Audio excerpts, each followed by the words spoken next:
Halo, bertemu kembali di kelas kolaborasi. Saya Denny Rodendo. Hari ini kita akan belajar tentang visual thinking untuk creative thinking.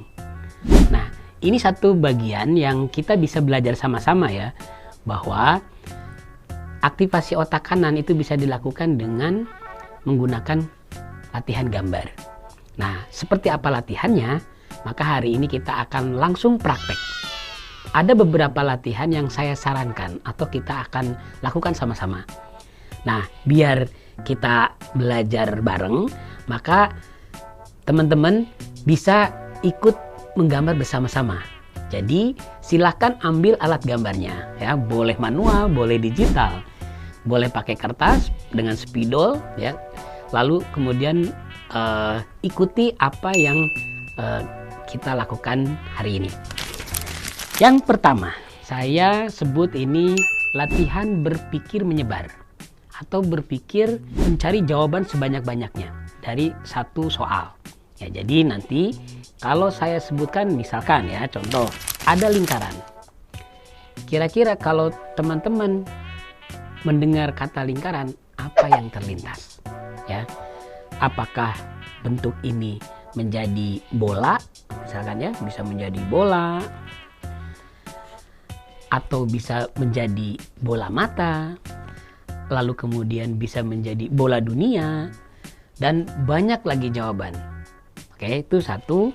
Lalu yang kedua, kita punya bentuk kotak. Apa yang terlintas dari bentuk kotak ini? Oh, saya pingin lanjut menjadi rumah ya. Oh, saya pingin ke Mekah dan melihat jadi Ka'bah. Oh, saya pingin bikin dadu ya. Oh, saya pingin bikin kardus. Silakan. Oke, jadi temukan sebanyak-banyaknya jawaban dari bentuk kotak. Lalu bentuk segitiga. Apa yang terlintas dengan bentuk segitiga? Oh, saya mau jadikan ini gunung, saya mau jadikan ini topi, saya mau jadikan ini perahu, dan banyak lagi bentuk lainnya. Oke, mau mencoba? Ini latihan pertama ya, bagaimana membuat gambar sebanyak-banyaknya dari setiap soal yang saya buat. Jadi ada lingkaran, kotak, dan segitiga. Silahkan buat, lalu kemudian nanti kirimkan ke email di bawah ini. Nah, kayak jadi silakan kirimkan. Nanti kita lihat hasilnya. Lalu kemudian latihan yang kedua. Latihan yang kedua kita sebut berpikir beda. Jadi kalau misalkan tadi berpikir banyak, nah sekarang kalau udah banyak pilihannya, maka cari jawaban yang paling beda. Jadi contohnya adalah misalkan kalau saya mengatakan apa benda yang bisa menjadi ciri khas kota Jakarta. Kalau jawaban teman-teman gambarnya adalah Monas misalkan ya, maka saya yakin jawaban ini banyak banget. Betul nggak? Nah, apa yang mungkin nggak kepikiran sama orang lain? Kira-kira, oh patung Sudirman, banyak ya. Oh, gedung BNI 46. Oke. GBK. Oke, kok bangunan terus? Coba cari yang lain. Apa ya? Mungkin plat nomor mobil. Ada tulisan B berapa. Itu juga Jakarta kan? Jadi kalau misalkan mau berpikir beda, cari sebanyaknya jawaban dulu, tapi kemudian pilih yang mungkin nggak kepikiran sama orang lain.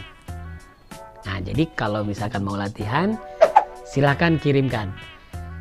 Apa yang menjadi ciri khas kota Jakarta selain tadi yang saya sebutkan? Berarti jangan lagi plat nomor, jangan lagi Monas, jangan yang saya sebutkan tadi.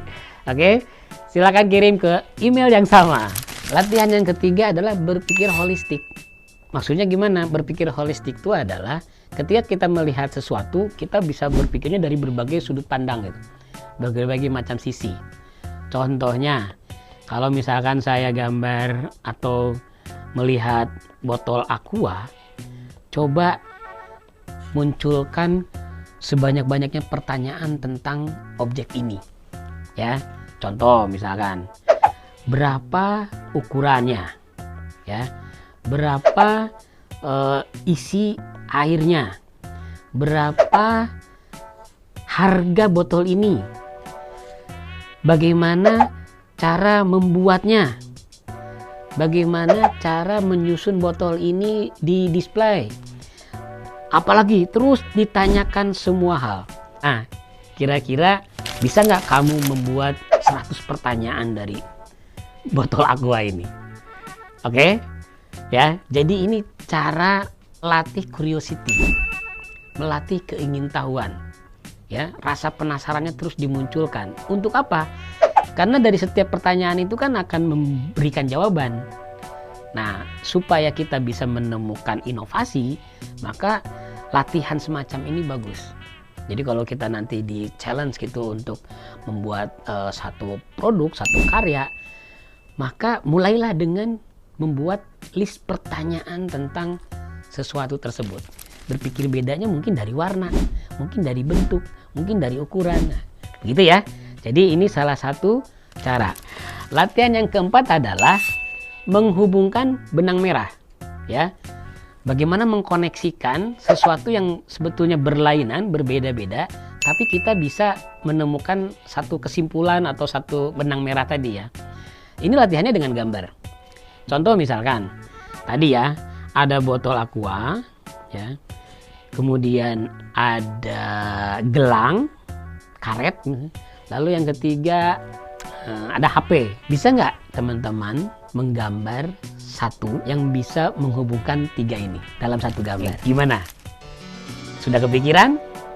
Contoh nih, ya. Nah, berarti contoh ini nggak boleh digambar. Misalkan saya ikat handphonenya dipakai gelang di botol menjadi tripod. Wow. Itu satu. Oke. Atau yang kedua, bisa aja saya memotret pakai HP, ya, permainan melempar gelang ke dalam botol. Tuh. Jadi mereka terhubung dalam satu permainan yang didokumentasikan. Nah, itu contoh. Jadi bisa banyak ragam. Nah, karena latihan ini bagus supaya kita bisa menemukan keterhubungan dari hal-hal yang berbeda di sekitar kita. Ini latihan yang menarik. Dengan gambar kita bisa mencari, oh, solusinya ini. Adakah jawaban yang berbeda dari yang saya buat? Silahkan kirimkan kembali. Tuh, udah banyak tuh, ya.